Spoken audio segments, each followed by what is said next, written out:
Iran में जनाजे पे जनाजे निकल रही है, लेकिन ईरान किसी भी कीमत पे झुकने को तैयार नहीं है, क्योंकि ईरान खतरनाक मिसाइलें वो दाग रहा है इजराइल पे और इजराइल में हाहाकार मची हुई है। मैं बात करूं अगर स्टेट ऑफ हार्मुज की, पूरी दुनिया की इकोनॉमी का गर्दन समझ लीजिए। उस गर्दन को ईरान ने जिस तरीके से पकड़ कर रखा है, इससे पूरी दुनिया तिलमिलाई हुई है। पूरी दुनिया की इकोनॉमी जो है कि अस्त व्यस्त होती हुई नजर आ रही है। शेयर मार्केट क्रैश हो रहे हैं। खबर ये आ रही है कि ईरान ने अमेरिका के 2 तेल टैंकर को जो समुद्र में धुआं धुआं कर दिया है। खबर ये भी आ रही है कि ईरान ने दुबई पे फिर से ड्रोन अटैक किया है, जिसमें ब्रिटिश सेना का जहाज नेस्तो नाबूद हो गया है। दोस्तों, जिस तरीके से अमेरिका ने ईरान पे हमला किया था, और उस वक्त शायद ही अमेरिका ने यह सोचा होगा कि ईरान पे हमला करना उसकी बहुत बड़ी भूल होगी, और शायद अब अमेरिका समझ चुका है, क्योंकि ईरान जिस तरीके से जवाबी हमला कर रहा है, इससे अमेरिका इस टाइम पे बौखलाया हुआ है और अमेरिका अब अपना रास्ता निकालना चाह रहा है। इस बीच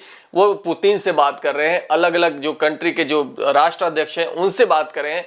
तो कहीं से भी वो चाह रहा है कि इस टाइम पे वो पतली गली से अब ईरान से वो निकल ले, इस युद्ध से वो उसको पीछा छूट जाए। लेकिन ऐसा होता हुआ नजर नहीं आ रहा है, क्योंकि ईरान ने अपनी शर्त रख दी है। तो ईरान की पहली शर्त यह है कि ईरान के कानूनी और वैध अधिकारों को अंतर्राष्ट्रीय स्तर पर मान्यता दी जाए, और दूसरी शर्त यह है कि युद्ध में जो हर्जाना हुआ है उसकी क्षतिपूर्ति की जाए। तीसरा उनका शर्त यह है कि फ्यूचर में ऐसा कोई भी हमला ईरान पे ना हो, इसकी वो अंतर्राष्ट्रीय स्तर पे की सुरक्षा की गारंटी हो कि आगे फ्यूचर में अमेरिका इस तरह के हमला ना करे। तो दोस्तों, ये जो शर्त रखी है ईरान ने, बिल्कुल ये जायज है और होना भी चाहिए किसी भी कंट्री के लिए।